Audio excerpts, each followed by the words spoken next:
Chris Antonetti is with us now, Guardians team president, baseball operations. Obviously, it's been a busy couple of weeks, especially the last 24 or 48 hours.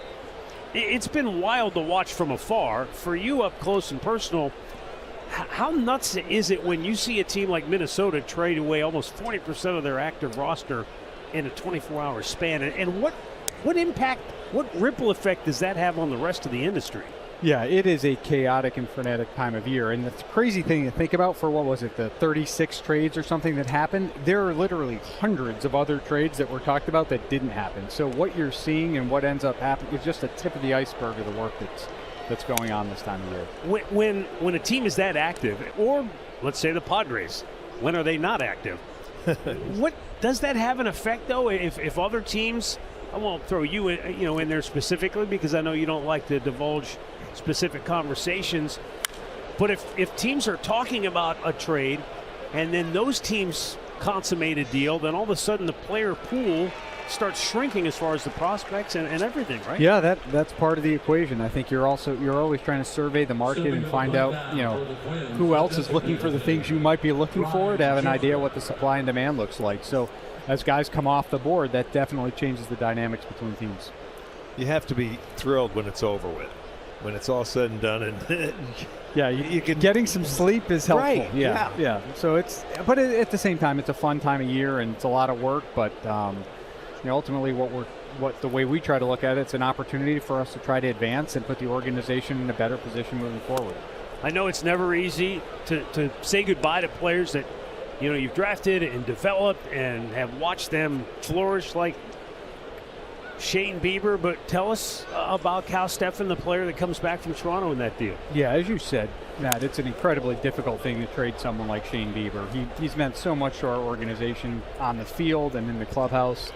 Re-signed with us and trusted us and our medical team in particular to continue his rehabilitation and get him back to full health. But so it's a really difficult choice. But the opportunity to acquire Cal Steffen for us was too good to pass up. It's a guy that we've been on since the draft. He was a second-round pick out of Mississippi State. He's a big, physical, right-handed starter that attacks the strike zone, has a complement of 5 pitches, including a split finger that he's developed this year. And we think he's got a chance to pitch in the major league rotation for years to come. Any idea, can you give us a best-case scenario timeline on when you would see him in a big league uniform? That's hard to say. First and foremost, we want to get him healthy. He's had a minor shoulder impingement that he's recovering from. He's out in Arizona. We'll complete his rehab there, and then he will join our Akron team when he completes that, and hopefully finishes the year healthy and strong, and then come into spring training next year, go out and compete, and we'll see where it leads. I think the best news of all, my phone was buzzing from fans who were just saying, please tell me they're not going to trade Steven Kwan. and I thought, Chris, it was really cool how you came out and said you knew a lot about Steven Kwan and how much you valued him and how much you thought of him. And you got a good idea of how the rest of baseball feels about him. Yeah, that's exactly what I told Steven. So I had a chance to, even prior to deadline, I talked to him, tried to at least share what was going on and reminded him that as an all-star, there are going to be a lot of teams that call. Where that leads, I don't know. I expected him to continue to be a Guardian, but when you play the way Steven plays, or Jose Ramirez, or a lot of the other players on our team, there's going to be interest from other teams, and this is the time of year where they express that interest. So I called Steven probably 20 minutes or so before the deadline and said, I can confirm for you, Steven, not only do we appreciate what you bring both on the field and the clubhouse, but so does the rest of Major League Baseball, because that was evident by our conversations. I've known you long enough. I know you're not going to get into specifics, but when you go into a trade period like this with a guy like Steven Kwan, do you and Mike Chernoff and your crew and staff, as you guys get together, do you guys put on the blackboard, here's our line in the sand, we will not accept anything below this if we're even considering moving a player like him? Well, in any negotiation or any thought, you have to have an idea of what your expected return is and what your threshold would be to either make a deal or not. So we go through that exercise really for a lot of players, and then that helps guide our, how we engage other teams. Well, any of these, negotiations, when you know how an organization feels about some of your players, could that carry on into the offseason and into next year? It can. That's one of the benefits of this time of year. It also happens, as we get into the winter and the winter meetings, the other time when rumors start to fly, is that it gives us a sense of a few things. One, what are other teams trying to accomplish? What are their needs? What are their areas of depth organization, and where are they lacking? And then which of our players do they have interest in? Line drive left field. Kwan racing over. He will cut it off, and that made Jeffers jam on the brakes as he came around second base. There is no better left fielder than Stephen Kwan. Absolutely. And I mean, accurate arm and 10 assists. He got his 10th last inning. You're not going to run on him. That's the Kwan wall out there. Does anybody play it better? Nobody. It's been unbelievable. I know it is. He's something special, boy. I mean, his reads off the wall. And the thing that amazes me is he does it so incredibly well at home. But the work that Steven puts in to familiarize himself with the wall in every ballpark he plays is incredible to watch. It's not only here. It's not just here. He does that everywhere. He made a play in Pittsburgh last year off the wall to third base, and that was one of the best plays I've ever seen. It changed the whole complexion of the ball game. That was this year. Yeah, that was earlier this year. And even places like in Fenway where the Green Monsters are so hard and there's so many different ways the balls can bounce off there. It's not just luck. He goes out there and works at it. There's no luck. It's incredible. It's really fun to watch. Speaking of fun to watch, Gavin's outstanding tonight. Yes, he's been really good to see. He was fastball heavy early, and when he can command that, look out.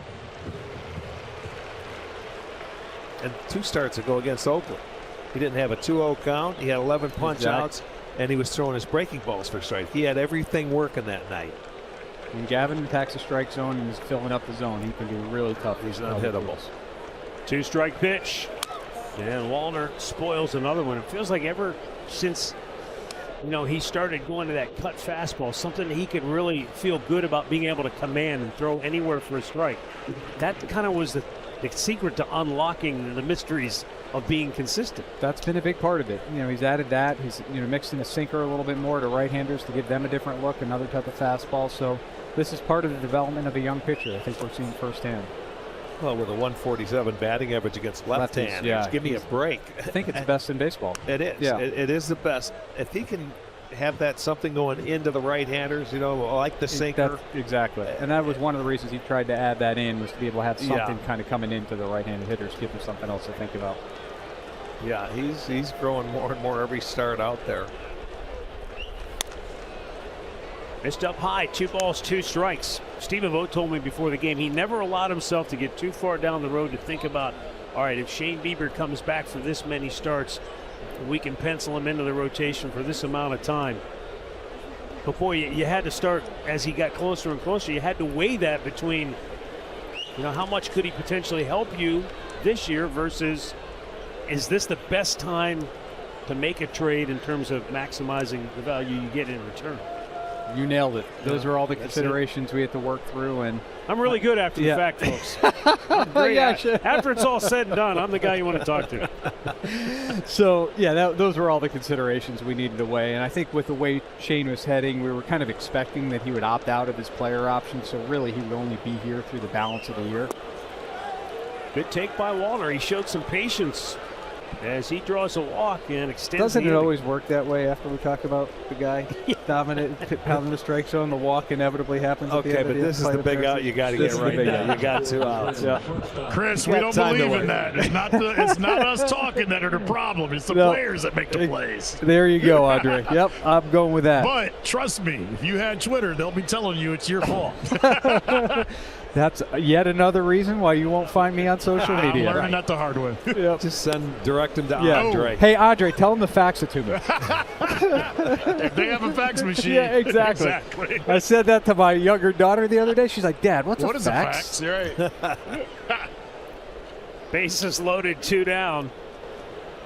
And Brooks Lee, who's taking over for Carlos Correa at shortstop, takes the ball down and in, 1-1.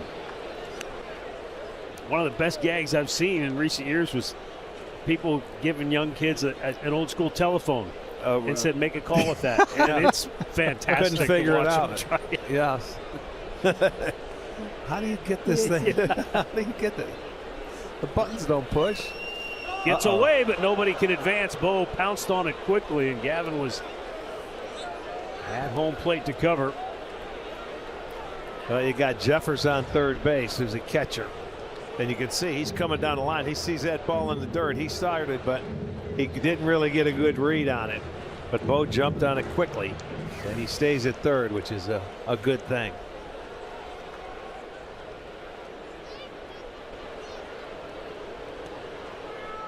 Bases loaded, 2 out. 2-1 pitch. And off the plate. And that was really close. That looked like it had a little bit of the plate, but didn't get the call.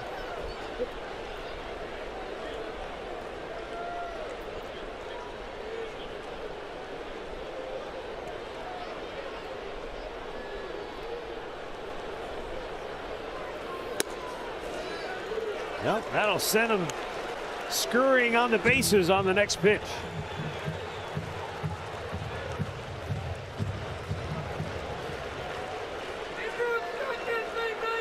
Jeffers at third, tying run Royce Lewis at second, Matt Wallner down at first. They're off on the 3-2. And a big chopper up the middle, cut off by Rocchio. Good throw, got him. And the Twins leave him loaded. The big rig works out of a jam. We head to the home half of the fourth. We'll talk about the recent draft with Chris Antonetti next. 2-0 Guardians on top. Jose Ramirez, Angel Martinez going over the iPad as they normally do. Post at bat, trying to go over and see if they can pick anything up next time around. Gabriel Arias leads off here in the fourth. We're visiting with Chris Antonetti, Guardians president of baseball operations. The draft just recently took place around the All-Star break. A new infusion of talent. Jace Laviolette was the top pick for you guys.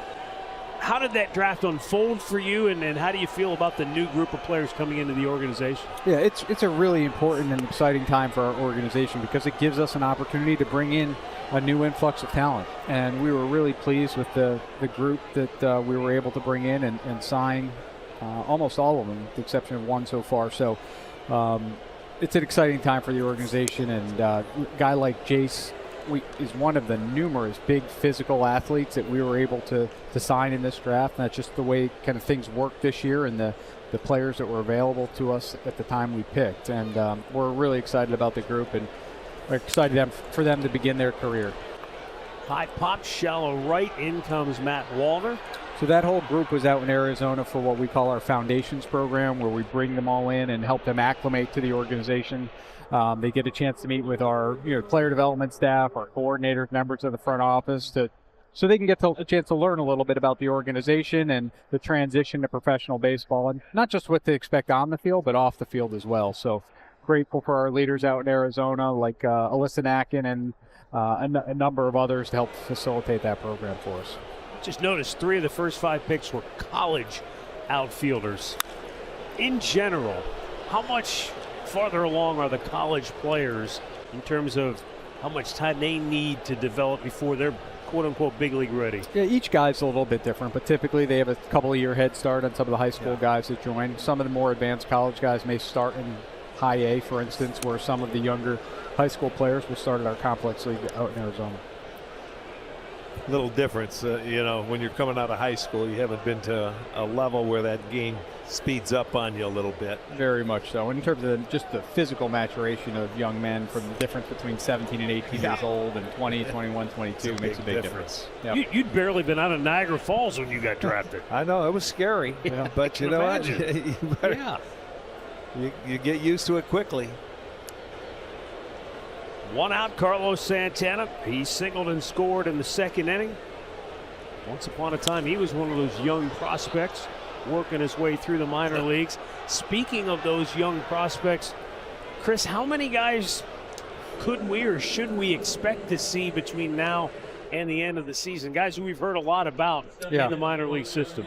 Well, first and foremost, we want the guys that are here to continue to progress and develop, because it is still a very young group. And hopefully, a number of them that have shown strides and made some developmental progress continue that in the second half and help us win a lot of games. But we are encouraged that there's a number of guys that we think within our player development system that can come up and help impact us at the major league level when there's an opportunity. And that those opportunities could happen soon.